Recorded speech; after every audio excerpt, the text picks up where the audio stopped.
আচরণবিধি কিন্তু প্রথম থেকেই লঙ্ঘন হয়ে আসছে। সেটা আমার পাশে যে বসে আছে তানভীর হামিম, তাকে দিয়েই কিন্তু লঙ্ঘন শুরু হয়েছিল। কিন্তু তারপরও আমরা একসাথে পরিচালনা করছি, সৌহার্দ্যপূর্ণ সম্পর্ক বজায় রাখার চেষ্টা করছি।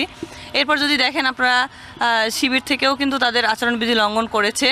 আমাদের যে একটা মিটিং ছিল যে হচ্ছে ভিপি, জিএস এবং এজিএসদের, সেই মিটিং থেকে আমরা বের হওয়ার আগেই দেখি তারা হচ্ছে পোস্টার টানিয়ে ফেলেছে। এটা কিন্তু আমাদের নির্দেশনা দেওয়ার আগেই তারা এই কাজটা করে ফেলেছে। সেটার জন্য তাদেরকে ওয়ার্নিং দেওয়া হয়েছে রাত 8টার দিকে। সারাদিন দেখেন টানানো ছিল। আমার কথা হয়েছে যে যদি হচ্ছে একটা নিয়ম থাকে সেটা তো প্রথম থেকেই হওয়া উচিত। এই যে সারাদিন তারা টানাইলো, তারা একটা এক্সট্রা বেনিফিট পাইলো না, প্রশাসন তাদেরকে একটা এক্সট্রা বেনিফিট দিল না।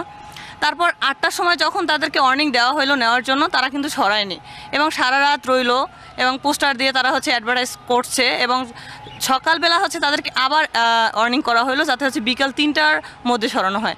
আচ্ছা, এই সময়টা বেঁধে দেওয়ার মানে কি? প্রশাসন একটা কথা বলবে, সাথে সাথে সরাই নেবে, তাই না? নিয়ম তো সবার জন্য সঠিক। এর মাধ্যমে যে অন্য অন্য দলগুলো আছে তারা কিন্তু এই সুবিধাটা থেকে বঞ্চিত হয়েছে। এরপর দেখেছি যে আমরা লাইব্রেরির মধ্যে যেও হচ্ছে একটা নির্দিষ্ট দল তারা হচ্ছে প্রচারণা চালাইছে। ওয়ালটন এখন দেশের সীমানা পেরিয়ে পৌঁছে গিয়েছে 50টিরও বেশি দেশে। ওয়ালটন, ঘরে ঘরে বিশ্বজুড়ে। এরকম প্রথম থেকেই আমরা দেখে আসছি, কিন্তু আমরা বিষয়গুলোকে বলেছি প্রশাসনকে, কিন্তু তারা কিন্তু ওরকম স্টেপ নেয়নি। তারা কিন্তু হচ্ছে ওইভাবে বিচার করেনি যেটা আমরা এক্সপেক্ট করেছিলাম। প্রশাসন একটা লেভেল প্লেয়িং ফিল্ড নিশ্চিত করবে, কিন্তু তারা কিন্তু বারবার ব্যর্থ হচ্ছে এবং একজন স্বতন্ত্র প্রার্থীকে আপনারা দেখেছেন যে রোকেয়া হলে রাত 12টা-1টার দিকে সে ঢুকে পড়েছে।